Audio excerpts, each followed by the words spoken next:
Magandang umaga po sa inyo lahat. Kung kahapon, ati pong ginunita ang kabanal-banal ng puso ni Jesus na kung saan ating inaalala ang kanyang dakilang pag-ibig sa ating lahat.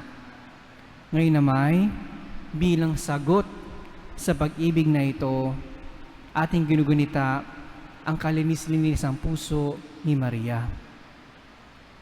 The Immaculate Heart of Mary is our model on how to answer on this Sacred Heart of Jesus, His love for all of us.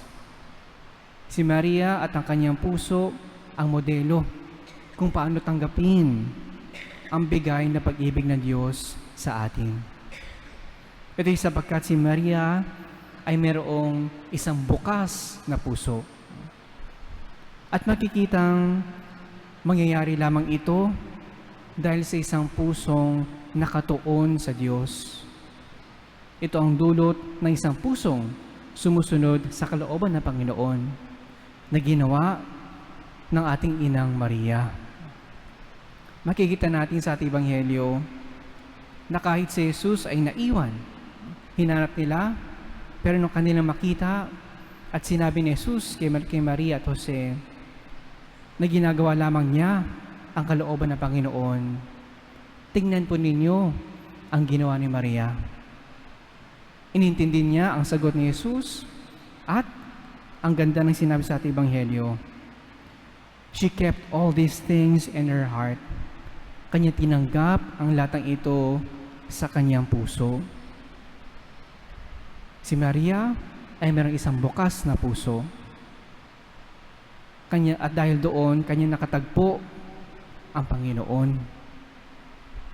Mga kapatid, sa misa at hindi nakatatagpo ang Diyos, tayo'y nakikita.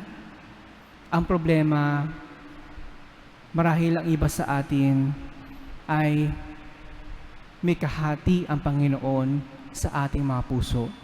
May kahati. The problem with us is our hearts are not totally devoted to the Lord.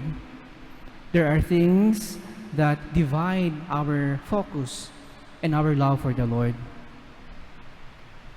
May this day be a remembrance that we should always long for the Lord, to follow His will like Mary, so that we may have a heart that is not divided.